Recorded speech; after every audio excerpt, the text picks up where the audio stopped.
Hi friends, this is your pal Scott Garibay, and today we are going to talk about Dungeons and Dragons and Heroes on the Borderland and whether this starter set actually establishes a new edition of Dungeons and Dragons.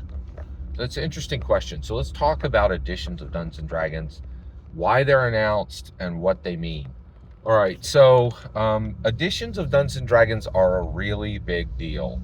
Um, Basically, when there's so first of all, this is a real term.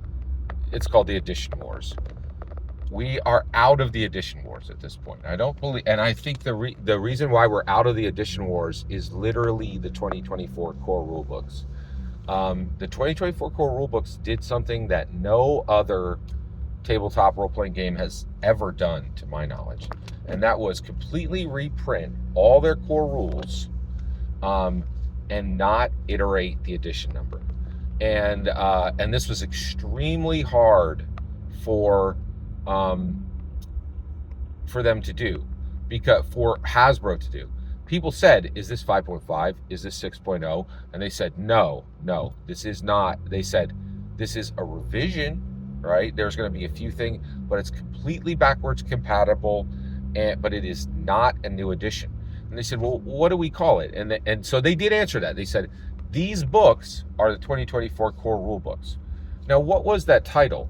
I think it's very important to understand what that title was. That title served a purpose.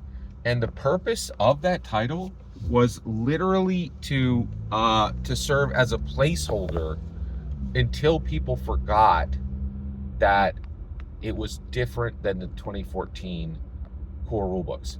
And I think we're already there. After 3 months, people were like, nobody's referring to no one who has, no one who is considered knowledgeable of Dungeons and Dragons calls it 5.5 or 6.0, right?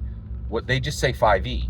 And there's absolutely no distinction between 2014 and 2024 core rules. And the reason why is where we've landed is Hasbro is like, oh, do you use 2014?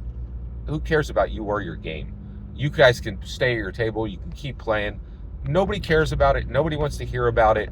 And frankly, if you don't care enough about Dungeons and Dragons to literally upgrade your rule set after 10 years, that's no problem. Do your thing.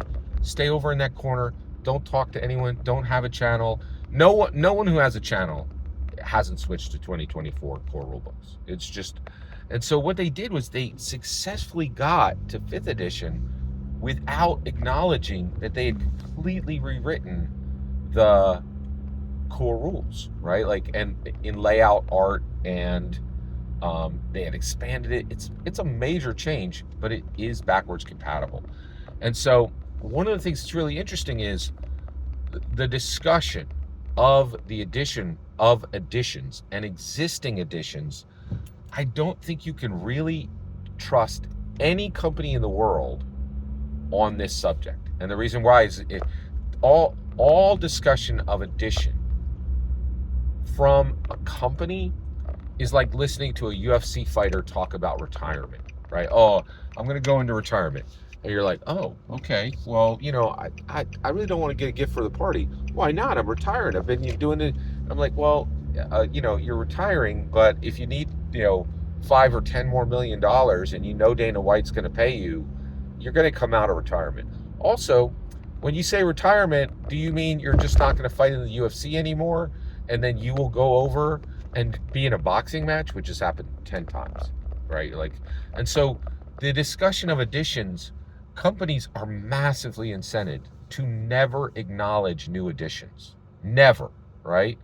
And so there's a high motivation, there's a high incentive to not label anything a new edition, because it terrifies the community. The community's like, whoa, you're doing a new edition? I don't like that, man, because I got 35. I have 35 books. I'm like, if you're doing a new edition, I got 35 adventures and source books. Are they garbage? Can I throw them in a lake now because I got to rebuy them, right? And some of them you will never reprint, and also, like, literally every FLGS I go to was discounting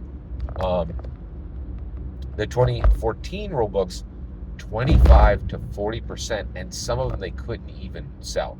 The PHBs, I never saw them. They were all blown off the shelves. Even at regular prices, they were gone, right? But the DMG and the and the MM, those you could frequently see at 25 to 40% off, right? I never saw more than 40% off. They're like, we'll just wait, you know, these will sell at some point, which is interesting. So I think there is, it is my humble opinion that the Heroes on the Borderlands starter set actually is a new addition.